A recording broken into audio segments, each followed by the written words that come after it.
أعوذ بالله من الشيطان الرجيم. بسم الله الرحمن الرحيم. يا عبادي الذين آمنوا إن أرضي واسعة فإياي فاعبدون. كل نفس ذائقة الموت ثم إلينا ترجعون. والذين آمنوا وعملوا الصالحات لنبوئنهم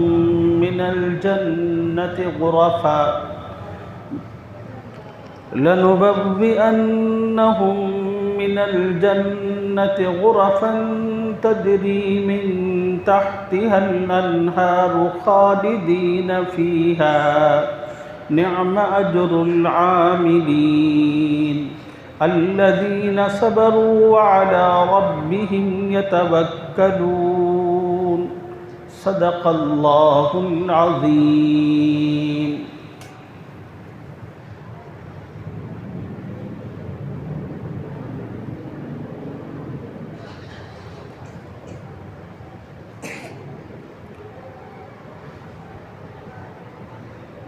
گزشتہ سبق میں آپ حضرات کی خدمت میں کلام پاک کی جن آیتوں کا خلاصہ عرض کیا گیا تھا، ان آیتوں میں مشرکین کی جانب سے نبی کریم صلی اللہ علیہ وسلم سے عذاب کے مطالبے کا ذکر تھا۔ مشرک نبی علیہ السلام سے کہا کرتے تھے کہ اے محمد صلی اللہ علیہ وسلم، آپ ہمیں ایمان نہ لانے پر جس عذاب الہی سے ڈراتے ہو، آپ اس عذاب کو ہم پر واقع کرا دیں۔ آپ اپنے خدا سے دعا کریں کہ اللہ تعالیٰ وہ عذاب پتھروں کی شکل میں، آگ کی شکل میں، کسی بھی شکل میں ہم پر نازل کر دے۔ اللہ رب العزت نے مشرکین کی اس بدتمیزی اور بےہودگی کا جواب دیا۔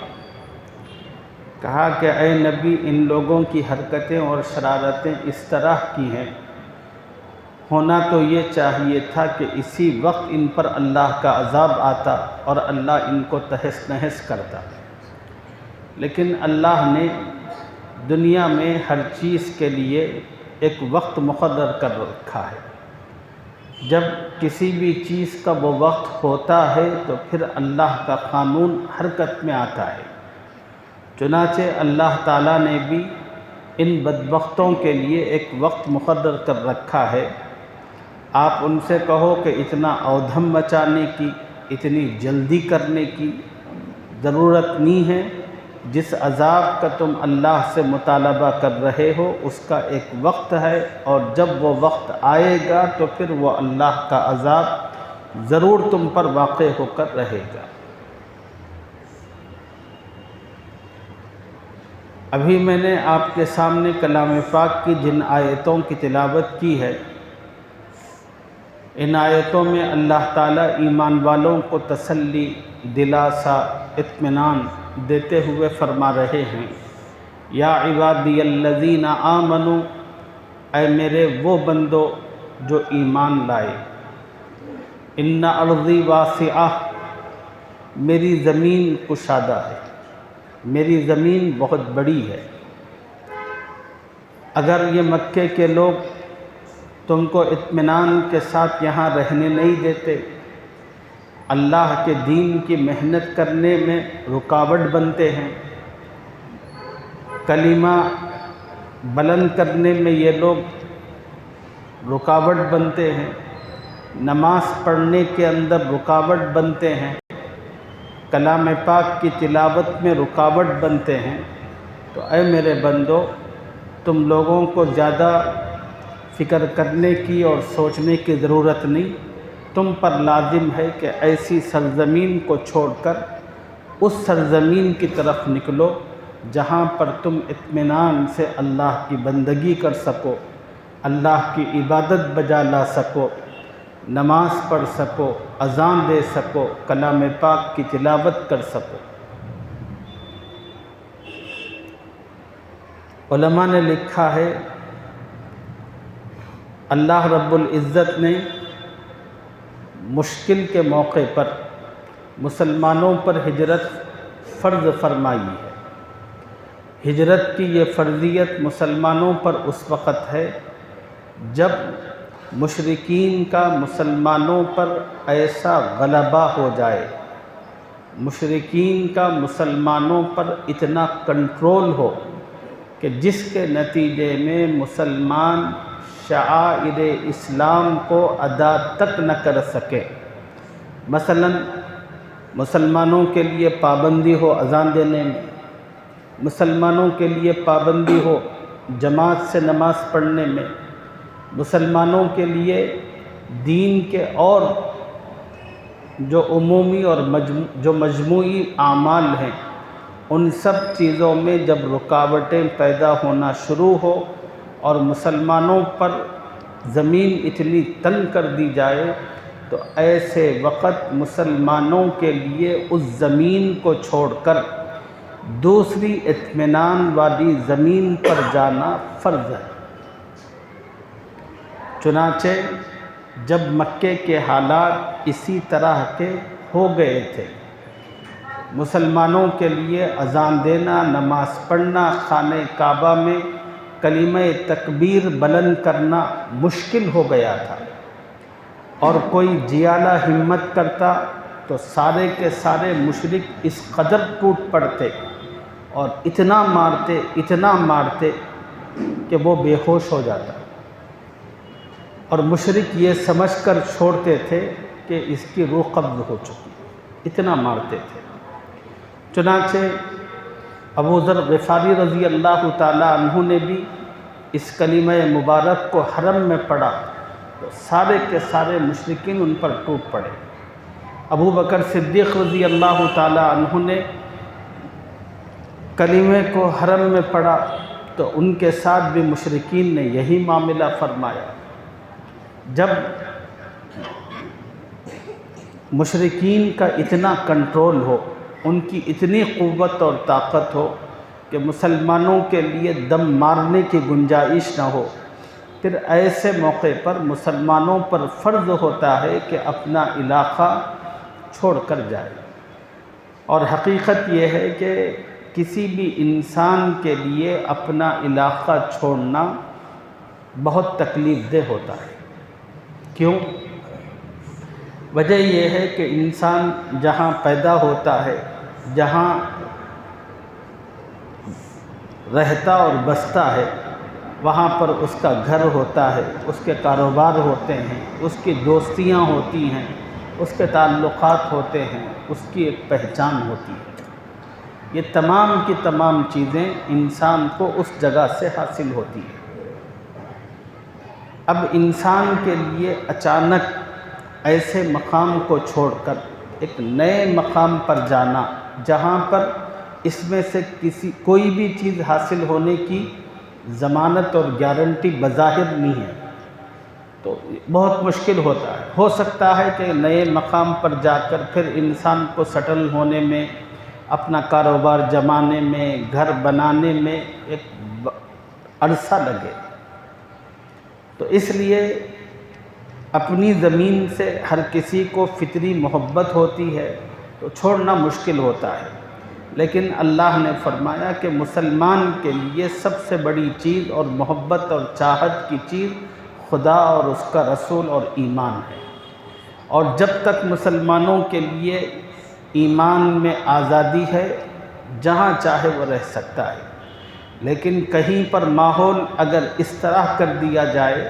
کہ مسلمانوں کے لیے مشکلات پیش آنے لگے، اذان نہیں دے سکتے، نماز جماعت سے نہیں پڑھ سکتے، مسلمانوں کی مسجدوں کو مسمار کیا جانے لگے، تو ایسے جب حالات ہوں تو پھر مسلمانوں پر فرض بنتا ہے کہ وہ اپنا وطن چھوڑ کر اس زمین کی طرف جائیں جس زمین میں وہ سکون کے ساتھ اپنی دینی خدمات کو اور دینی فرائضات کو انجام دے سکے۔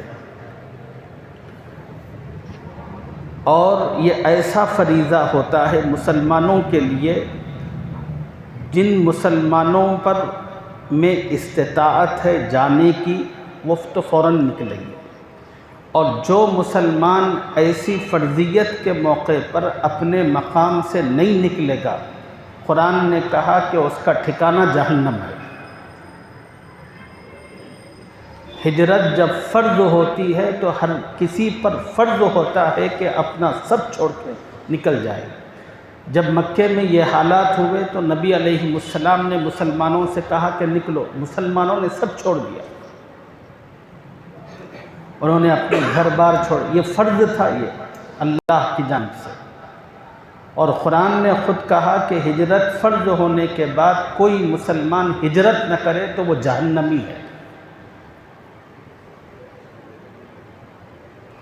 حضرت شاہ ولی اللہ محدث دہلوی رحمہ اللہ نے اس آیت مبارکہ میں کے تحت میں یہ بات بیان فرمائی کہ ہجرت مسلمانوں پر دو موقعوں پر فرض ہوتی ہے۔ پہلا موقع تو یہی کہ جب کوئی مسلمان اپنے ایمان اور دین کا تحفظ نہ کر سکے تو اپنے ایمان اور دین کو بچانے کے لیے وہ ہجرت کرے، یہ پہلا موقع ہے۔ شاہ ولی اللہ محدث دہلوی نے کہا کہ ہجرت کی فرضیت کا دوسرا موقع یہ ہے کہ انسان ایک ایسی جگہ پر ہو جہاں وہ باوجود کوشش کے حلال روزی حاصل نہ کر سکتا ہو، چاروں طرف حرام ہی حرام پھیلا ہوا ہو، ایسے وقت اس حرام جگہ کو چھوڑ کر حلال روزی کے لیے دوسرے مقام پر جانا یہ بھی فرض ہے۔ اور اسی کے تحت میں حضرت شاہ ولی اللہ محدث دہلوی نے ایک تیسری بات بھی کہی، انسان ایک ایسی جگہ میں ہو کہ جہاں پر چاروں طرف گناہ ہی گناہ ہو اور اس گناہ سے اس کے لیے بچنا ممکن نہ ہو، تو ایسے وقت مسلمان پر فرض ہے گناہ سے بچنے کے لیے ایسی سرزمین کا رخ کرے جہاں وہ اطمینان سے اپنے آپ کو گناہوں سے بچا سکے۔ یہ موقع بھی ہجرت کی فرضیت کا ہے۔ اسی کو اللہ نے قرآن کی اس آیت میں اہل ایمان سے کہا، یا عبادی الذین آمنوا، اے میرے وہ بندو جو مجھ پر ایمان لائے ہو، آگاہ رہو، ان ارضی واسعہ، میری زمین کشادہ ہے۔ مت سوچو آگے کیا ہوگا کیا نہیں ہوگا، جس طرح یہاں سب کچھ کرنے والا خدا تھا، آگے بھی جو کچھ کرے گا خدا ہی کرے گا۔ حدیث پاک میں آتا ہے کہ جب مکے کے مسلمان اللہ کے حکم پر اپنی سب چیزیں چھوڑ کر مدینہ پہنچے تھے تو مدینے کی جو آب و ہوا تھی پہلے مرحلے میں مکے سے جانے والوں کے لیے ناموافق ہوئی۔ اس کا نتیجہ یہ ہوا کہ صحابہ بڑی تیزی کے ساتھ بیمار ہونے لگے۔ حضور صلی اللہ علیہ وسلم کو اطلاع پہنچی کہ مدینے کی جو آب و ہوا ہے وہ ناموافق ہے اور جس کی وجہ سے طبیعتیں بہت زیادہ تیزی سے بگڑتی چلی جا رہی ہیں۔ تو حضور صلی اللہ علیہ وسلم نے اسی وقت ہاتھ اٹھا کر دعا کی، کہا کہ یا اللہ ان لوگوں کے لیے مدینے کو ایسے ہی بنا دے جس طرح ان کے لیے مکہ تھا، جس طرح ان مکے سے آنے والوں کے لیے مکہ محبوب تھا، اے اللہ ان کے دلوں میں مدینے کی محبت ایسے ہی پیوست فرما۔ دوسری دعا نبی صلی اللہ علیہ وسلم نے یہ فرمائی، اے اللہ ان کے مزاج اور طبیعتوں کے لیے جس طرح مکے کی آب و ہوا موافق تھی، اے اللہ مدینے کی آب و ہوا کو بھی ان کے لیے موافق فرما دیجیے۔ نبی علیہ السلام کی اس دعا کے بعد اللہ نے مکے سے پہنچنے والے صحابہ کے دل میں مدینے کی محبت بھی پیدا فرما دی تھی اور مدینے کی آب و ہوا کو اللہ نے ان کے طبیعتوں کے موافق فرما دیا تھا۔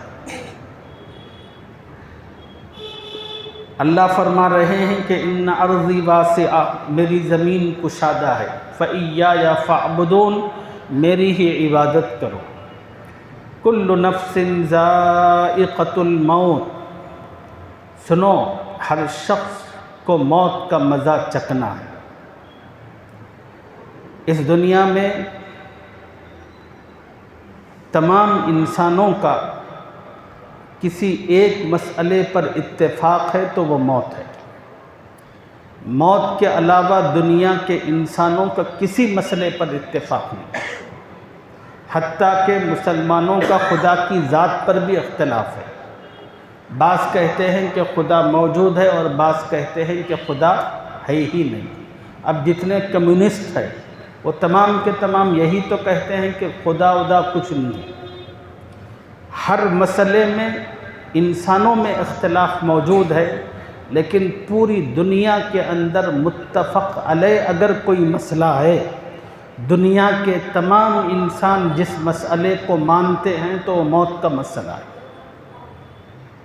ہندوستان کا رہنے والا ہو کہ ترکستان کا، جاپان کا رہنے والا ہو کہ آسٹریلیا کا، دنیا کے کسی خطے کا، کسی علاقے کا، کسی دھرم کا، کسی زبان کا، کہیں کا بھی رہنے والا ہو، سب یہ سمجھتا ہے، سب اس کو مانتا ہے، جو اس دنیا میں آیا ہے اس کو ایک نہ ایک دن موت کے گھاٹ اترنا ہے۔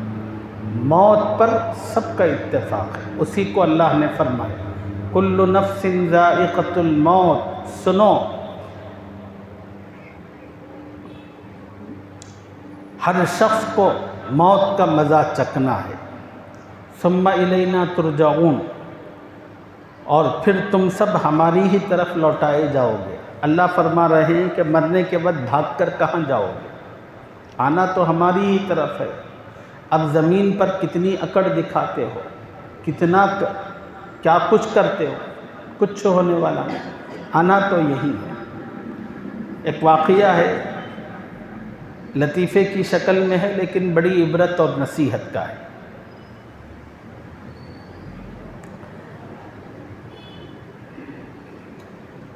ایک چور تھا، اس نے ایک صاحب کا کپڑا چوری کر لیا۔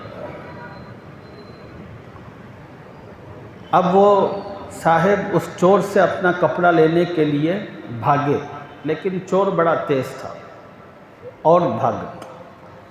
اتفاق سے بھاگتے بھاگتے وہ جو کپڑے والے مالک تھے ان کو قبرستان نظر آیا۔ اب انہوں نے چور کا پیچھا چھوڑ دیا، اب سیدھا قبرستان میں بیٹھ گئے جا کر۔ لوگوں نے پوچھا کہ یہاں کیا کر رہے ہیں، یہاں کیوں آئے؟ بھئی تمہارا کپڑا چوری ہوا تو تمہیں چور کا تعاقب کرنا تھا، اس کے پیچھے جانا تھا، یہاں کیوں؟ وہ کہنے لگا کہ وہ کہیں بھی جائے آئے گا تو یہیں پر۔ وہ بھاگ کر کہیں بھی جائے آئے گا تو ایک نہ ایک دن یہیں پر۔ تو یہ ہے حال۔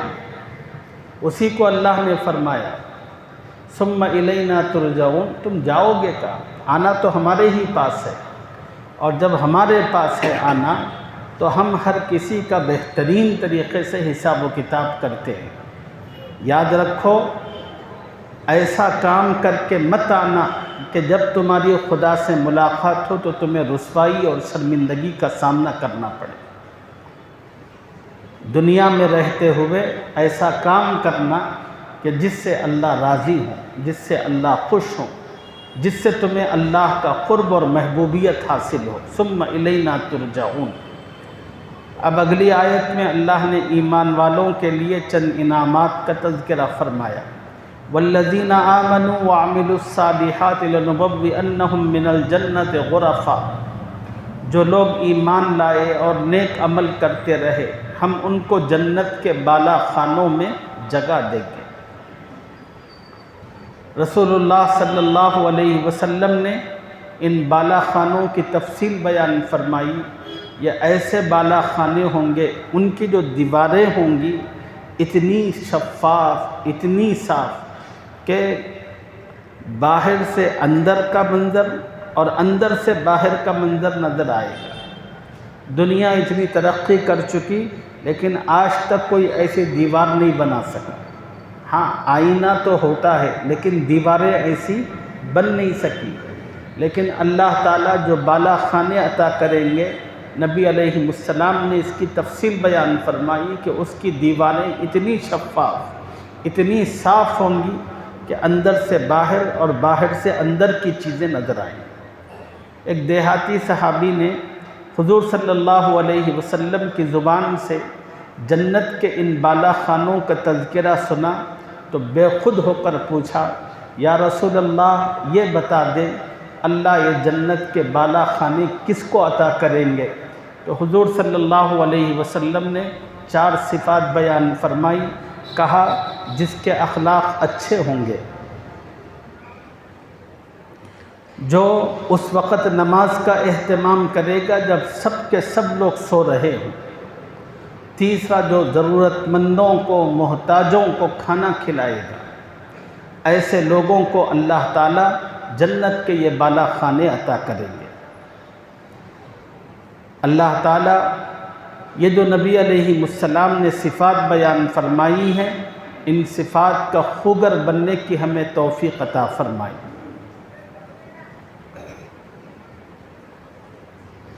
تجری من تحتها الانہار، ان بالا خانوں کی ایک خصوصیت یہ ہے جن کے نیچے نہریں بہہ رہی ہوں گی، خالدین فیہا، وہ ان میں ہمیشہ رہیں گے، جس کو اللہ داخل کریں گے پھر اس کو وہاں سے نکالا نہیں جائے گا۔ نعم اجر العاملین، عمل کرنے والوں کا کیا ہی خوب بدلہ ہے۔ الذین صبروا وعلی ربہم یتوکلون، یہ نیک بدلہ اللہ کی جانب سے ان کو ملے گا جو صبر کرتے ہیں، اس لیے کہ جو دنیا کے اندر تکلیفیں اور مشقتیں اٹھاتے ہیں ان لوگوں کو اللہ تعالیٰ یہ صلہ دیں گے۔ الذین صبروا، مفسرین نے یہاں پر یہ بات بیان فرمائی، صبر کی انسان کو نیکی کے موقع پر بھی ضرورت پڑتی ہے، مصیبت کے وقت بھی ضرورت پڑتی ہے، اور مختلف پریشانیوں کے اندر بھی ضرورت پڑتی ہے۔ جب تک انسان صبر کرتا ہے تو انسان بڑا کارآمد ہوتا ہے، جب انسان صبر کرنا چھوڑتا ہے تو پھر وہ نکما اور ناکارہ ہو جاتا ہے، اس کی اللہ کے نظر میں کوئی حقیقت باقی نہیں رہتی۔ اسی کو اللہ نے کہا کہ الذین صبروا، جو صبر کرتے ہیں، وعلی ربہم یتوکلون، اور اپنے پروردگار پر بھروسہ کرتے ہیں۔ خدا پر بھروسہ کرنے کا مطلب یہ ہے ان کا یقین یہ ہوتا ہے کہ اللہ ہی سب کچھ ہے، تمام تر قوتیں اور طاقتیں انہی کی قبضہ قدرت میں ہے۔ وہ دنیا کے اندر خدا نے جو محنت اور جستجو کرنے کا حکم دیا، خدا کے حکم پر وہ محنت اور جستجو کرتے ہیں، لیکن کبھی اپنی محنت پر ناز نہیں کرتے بلکہ نتائج کو اللہ کے حوالے کرتے ہیں۔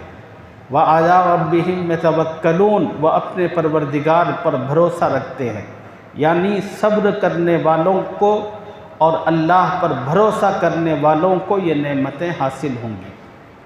اللہ ان صفات سے مجھے اور آپ کو اور تمام اہل ایمان کو متصف ہونے کی توفیق عطا فرمائے، آمین یا رب العالمین۔